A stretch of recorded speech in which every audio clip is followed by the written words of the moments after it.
Hi, my name's Trevor, and I make stuff, and this is my emporium of glorious man toys, affectionately known as the Aussie Shed.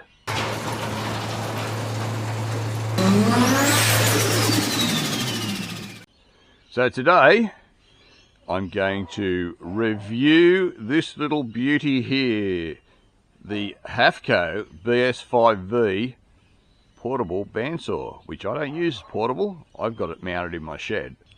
I'll run you guys quickly through the ins and outs of the saw, the good points, the bad points, how to fix particular issues with it, and how to set the saw up so it will cut absolutely 100% perfect and you'll have no more issues with it. Because, spoiler, this thing is also known as the blade breaker.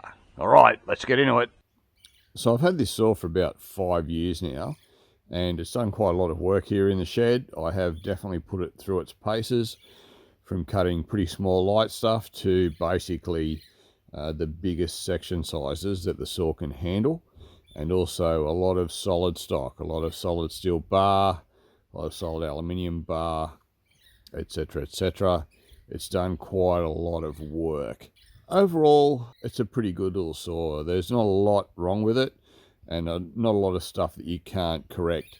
The biggest problem I've had with the saw, and one that made itself pretty apparent right from the start, is it loves to break blades. Now, because of the type of work that I do here in the shed, I pretty much always run a bimetal blade, and the saw is particularly hard on bimetal blades. Normal carbon blades seem to last a little bit longer. I feel that they are more flexible than the bimetal blades, but the bimetal blades tend to fatigue very quickly and just break. Honestly, I've never even got to a point of having one go blunt. They always just get fatigue cracks around them and they break. I have tried going to carbon blades and only swapping to a bimetal blade when I'm cutting any stainless, but I do cut quite a bit of stainless, and it's pretty hard not having a bimetal blade in the saw, because after a while they look fairly similar to each other. So what's happened to me is I will assume I've got a bimetal blade in the saw, and I'll have a quick glimpse at it, throw a bit of stainless in there, totally destroy the carbon blade that's in it, and then I'm back to square one. I've got to throw a bimetal blade in it. So basically what's happened is I just solely use bimetal blades in it now. But as I say, this thing really doesn't like bimetal blades. Now the problem is that it is a fairly small unit, and the wheels that the blade runs around aren't exactly massive. And for me, the biggest problem was that the change in orientation of the blade from vertical to horizontal to run over the drive wheels happens on these saws in a very, very small area. So let's move in closer and I'll show you what I'm talking about. So the way this saw comes when you buy it, this blade guide here is mounted hard up against the body of the saw there. This piece that's in here, that's a spacer that I've actually made up, and that's completely cured my problem of this thing breaking blades. It has basically extended the blade life by around triple, I would say. Around triple the life I get out of a bimetal blade compared to what I used to get. And when the blades are costing about 30 bucks each, it's it's quite an expense to run bimetal blades on this thing and not get a hell of a lot of use out of them. Unfortunately, what this does is it stops you being able to use the saw on various angles, and this is the reason why they have set the saw up like that to begin with. So to allow the saw to pivot around as this does, to swing through 45 degrees, they've moved this blade guide all the way back up to the body there to give it the clearance. Now, that's all well and good, and the saw does work really well for cutting angles. Once you have the saw set up properly, which does take a little bit of work, it'll cut really, really accurately and does a really nice job. But the problem is 99% of the time, I'm just doing straight cuts. And as I say, it just fatigues the blades and it breaks them. So what I decided to do a while ago was make up this spacer.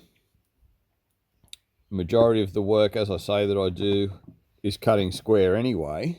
And if I do need to cut any angles, it's just a matter of undoing these two screws, taking the spacer off, put the blade guide back to the body, and just moving this stop, because it puts the stop in a different position here as well. The stop, there's normally a bolt here for the stop, and it basically runs onto this blade guide roller here, and they use that as a sort of stop point. So basically all I've done is put a longer bolt in here, and it now stops against the body of the blade guide like so. So it still works as per normal, everything all still locks in sweet. And yeah, it's really accurate again. It's very easy to set this saw up to be accurate, and it is a very nice machine to use. But as I say, for me, this was the big problem. Another issue that I had with the saw was when I was cutting some heavy sections, I would either heavily spray them with WD-40 to help the blade cut, and even to help cool down the blade as it was cutting, or I would take some cutting fluid from my mill there, and I would spray that onto the workpiece and use that to lubricate and cool the piece as I was cutting it down. But the problem that I found with that was it used to cause the blade to skip off the drive wheel on the back of the saw there. Again, that was obviously due to the fact that the blade had to transition from this position to this position over a very, very small area that put a lot of pressure on that point where it engages with the drive wheel. So basically it meant that I could only use a very, very small amount of lubricant or coolant when I needed to, and I just had to kind of suck it up. Otherwise, as I say, a minute or two into it, the blade would be off the wheel. Since making up this spacer here, moving that blade guide back and increasing the distance by about 40 millimeters that the blade has to transition from straight to laid right over, it's also corrected that problem. I can now, like really heavily spray the blade with WD-40 or coolant, and it no longer comes off that drive wheel. Again, I think that's due to the fact that it's got so much more room to transition from this to this, that it actually engages a lot better on the drive wheel as well. So apart from that issue, it is a very decent saw. As I say, the thing still works extremely well. It works as good as the day I got it. It actually works better since making up this spacer for the blade guide. But even the setup for it is pretty easy to do, as far as tuning the saw in to make it cut really, really square, or really, really accurate, depending on whether you're cutting square or to an angle. And also the drop of the saw to make it cut really vertical as well. So let's go back in closer, and I'll give you a bit of a quick rundown on how to accurately set this saw up. Okie doke. So let's start at the beginning, and we'll run through how I personally like to set up this saw. A lot of it relates to the rear blade guide right from the get-go, because it controls how well the blade lines up all the way through to that wheel there. And this, at this point, just sort of comes along for the ride. We'll start by moving the rear guide into the full back position. And the reason we're starting with full back is because the housing of the bandsaw is machined for this to sit in here. And it sits really tightly in that position. And even with it loose, even with this bolt loose, there's virtually no movement in it, so it's a completely non-adjustable position there. So we'll move it all the way back and lock it down, and it's really important to lock it down. Next thing we do, we'll loosen off this screw and this eccentric washer. Move that out, so now the saw, and unlock it in this direction, so that way the saw can move, past the kind of 0 point and move around a bit. And we'll also loosen off our front blade guide here. Okay. Oh, while I'm at it, I'll just pull the vise back.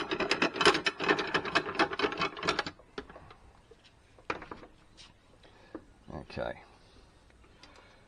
So we want to loosen off this front blade guide. Now, whether you have a spacer or not on here, it doesn't really matter.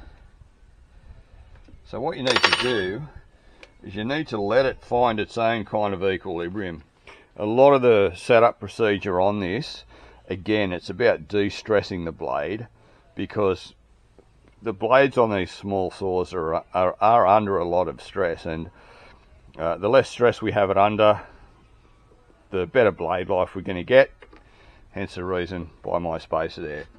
But also the situation here is there's a natural position where this blade wants to go as it engages onto that wheel in there.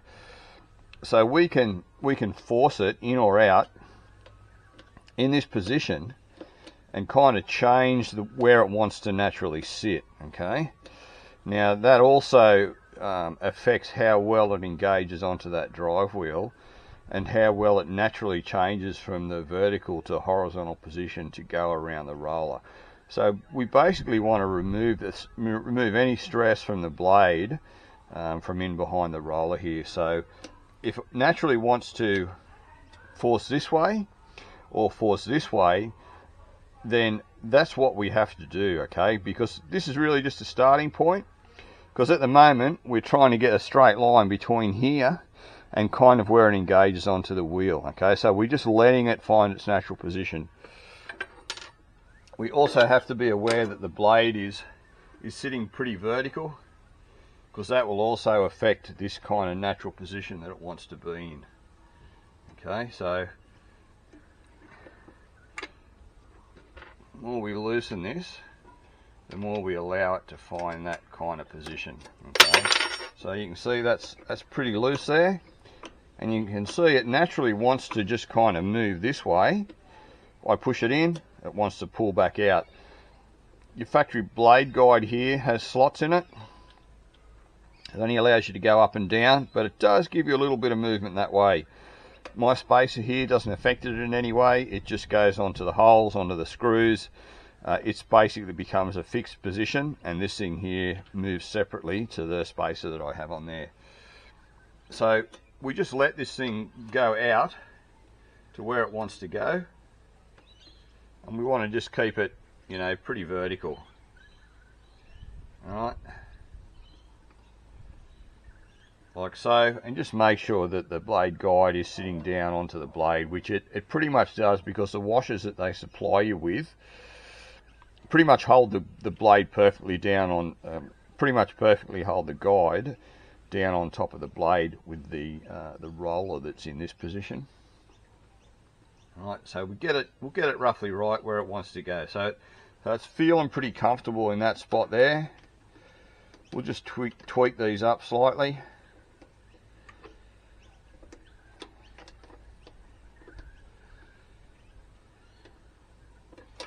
Like so. That's pretty good. That's pretty vertical there. You know, and that's feeling pretty good as far as this in and out position in relation to this rear guide here. So what we're going to do next, we're going to run this blade guide here full forward, and then see if that's changed, how square that's sitting. So we'll also just check this for square. Alright, so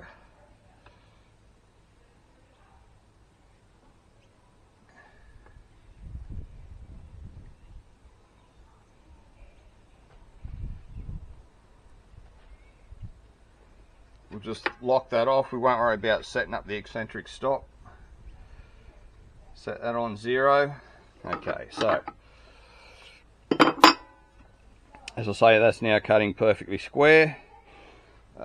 And if we were to leave it there, we could just lock off the eccentric bolt and move it on to 0. But what happens, guys, is when you move this rear blade guide forward, it moves this blade in and out as well, depending on how well you have this position. If this is in the right spot, the blade won't move at all. But you can imagine if you've got that too far this way or too far this way, it's then going to be forcing against this blade guide as you move it forward. So now we'll move this forward. We'll lock it off, and you have to lock this off because it will sit differently when it's locked off compared to when it's not locked off. And we'll recheck that and see if it's still square. Hopefully it should be, otherwise we're going to have to move that front guide. Alright, that's about all we're going to get there. So now we'll recheck the blade again. That's pretty good there, guys. Pretty good. Again, keep checking to make sure you don't have it laying over, because if you have to undo it to correct it laying over, you're kind of going to put yourself back to square one. I'm just using a little torch to just help me out here.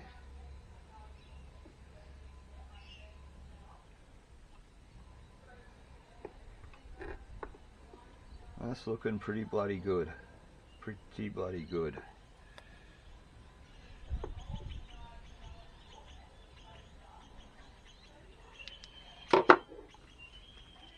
Alright, one final check. Pull this back again. Do it up. Move that back.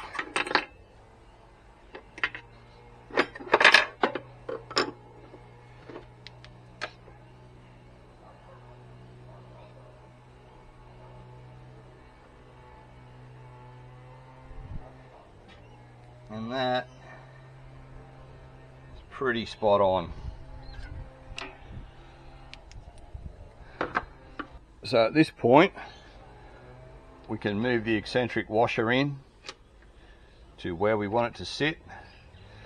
It'll kind of swing either way. It doesn't really matter which way you have it. Depending on where it is, it'll be putting more sort of force against the eccentric washer. So you can swing it either way is all I'm getting at. I'm going to swing it in this direction here, just because I know that it won't come away as I do it up. If I put it in that position, it's going to be pushing against it. This is locked down so it won't move. So it should give me the best possible outcome. Alrighty. So now we have a repeatable square position, like so. So as you can see there, guys, it doesn't only cut square with the blade guide forward, it also cuts square with the blade guide back. Again, that is a big problem with these saws. And if you are forcing the blade with this rear blade guide, if it is pulling it around at all, it also means that you're probably putting like a bit of a V in the blade in this position here as it comes off that wheel. It's wanting to do that because this is ideally a straight line across here, how the blade's running, and that's what you want to keep. You don't want to be distorting that straight line with your blade guide here. You want to keep it running on that line and just use your square adjustment to re-square it in the optimal sort of a position there. As I say, you've been keeping an eye on this, how perpendicular the blade is with your little square as you've been setting it up. As I say, because that is important. If you find that this isn't right, you'll basically have to start all over again, because as soon as you release these guys off to try and adjust that perpendicular nature of the blade, you will probably muck up the left and right setting on it as well. If you're careful, you might keep it pretty close, but again, it's just a bit of a juggling act. You have to make sure all of these things are correct at the same time. Now, in relation to our scale, the scale is slotted, so you can undo these screws and move the scale so that it is now correct on all of your angles here. So what you want to do is make sure that the scale reads 0 and lines up with the pointer. So depending on where you've put it, you may find that in that position, which mine is, it's not on the 0 position on the scale, okay? Which means it won't be correct on any of the other positions. So you basically just have to undo these screws, move the scale to 0 on the pointer, and then it will fall in line with, you know, your 30s, your 45s, your 15s, etc. On the saw. You do have another stop on the other end here, another eccentric stop like this one. So if you find that you're cutting perfectly on 0 and your 45 isn't lining up exactly right, get a square in there, get a combination square in there that's got 45 on it, set it up on your blade and adjust your eccentric stop in that position there. As you can see with my spacer on here, it won't cut angles. You know, that's about as far as it'll turn. That's about 5 degrees, I think. But unfortunately, that's the trade-off that you're going to have to put up with to extend your blade life.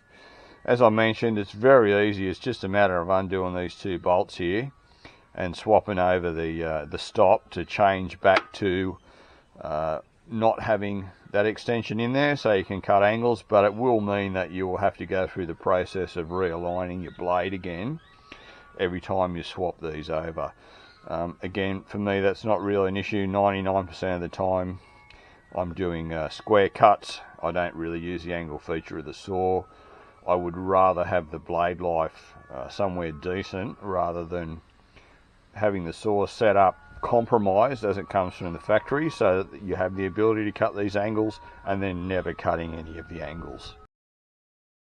So the only other adjustment on the saw is for the drop, how perfectly square in relation to the vise it cuts.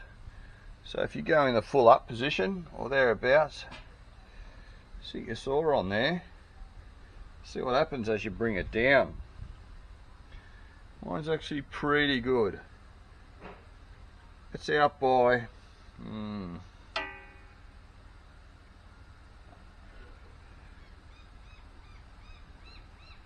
I reckon that's probably 1/4 millimeter, over about 100 millimeters in height. And unfortunately, the only way to cure this problem is you have to shim the vise. Now, 1/4 millimeter might not be enough for you guys to worry about. You can imagine if you're only cutting something that's 50 mil long or 50 mil high, it halves that amount again. You know, 1/8 millimeter, a very, very small amount. But if you do want to correct that, it means you'll have to shim the vise. Now, depending on which direction it is, depends on which direction you have to shim. Obviously, I need to shim this side of the vise so I can take the top that way. And we do that by unbolting the vise from underneath, slipping some shim stock in between it, and then doing the bolts back up. So, for your viewing pleasure, I'm going to do that right now.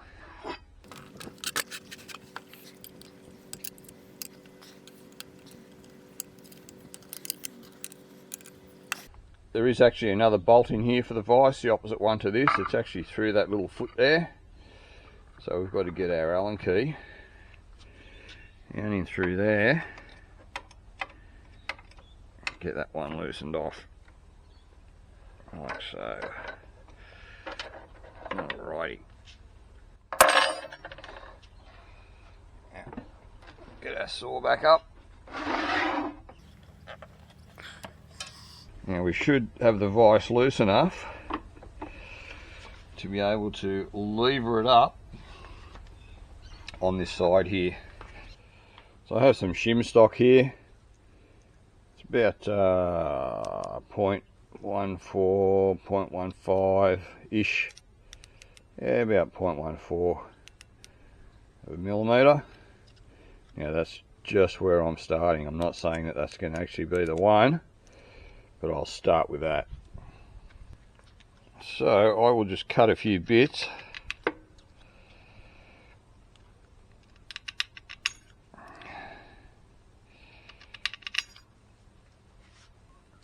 So I've just bent up the top edge on these with a pair of pliers, just to make it a little bit easier to get them out once they're in.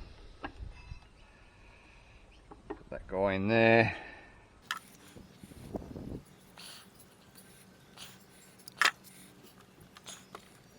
One in the middle.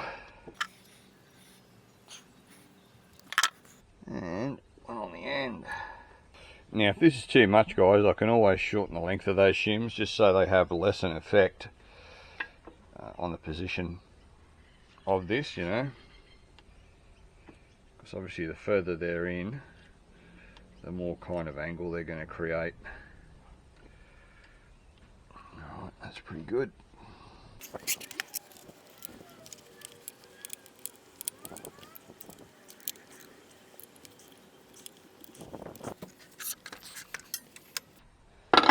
Here we go.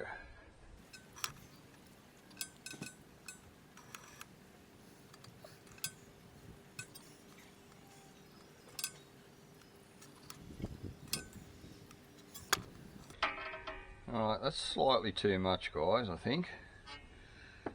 So we can either try a slightly thinner shim, or I'll cut the shims down and bring them right out to the edge and see if that has any effect. But either way, you guys get the idea. I'll sort this out and I'll give you a look at it when it's finished. Alright guys, this is now pretty much perfect. And all I did was I just cut the length of those shims down so they weren't having such an effect. Like, obviously the further the shim goes in, the more it wants to lift it. So I just cut them right back so they're just under the edge. And now, you know, it's not an amount that I can pick up when I do this. It's just literally nothing. And again, obviously with all this kind of stuff, like whenever you make any adjustments to your saw, you basically have to recheck everything. So again, recheck this, readjust it if you need to. You probably won't need to, if this is out now because your vise has moved, you won't need to readjust any of this. Basically you'll just have to adjust this eccentric bolt and get it back to being on line, just because you're still straight, but you might be out in relation to the vise. But we're looking pretty good there. I don't think I need to adjust that at all. But ultimately the proof in the pudding will be cutting up some stock, checking the stock with some squares, and then again making any fine-tuning adjustments to the saw if there is any issues to contend with there. But that's the basics of it, guys. So when you're setting these up, you follow that procedure, you won't go wrong. For me, this is particularly important because I generally transfer a lot of stuff from this saw onto my mill, and I had picked up that there was a small discrepancy with my vertical cuts when I throw them in the mill and then go to square them up. They were perfect in this regard, 90 degrees, but yeah, I could always tell which way they'd been cut in the saw for that reason. So as I say, I do make and sell this piece. It comes in a kit. It comes with all the bolts that you will require to mount it and also to redo the stop there. So you can find it on my eBay store or my website. I'll leave a link to both of those in the description. You can get a little bit cheaper on my website just because of the eBay fees involved. So yeah, that's about it, guys. Good little saw, just needs a little bit of setup, and this basically cures the issue with them breaking blades. So as always, guys, thanks for stopping by the Aussie Shed. Always a pleasure to have you here. If you like the video, give it a thumbs up, subscribe to the channel, and as always, I'll bloody well see you on the next one. Cheers.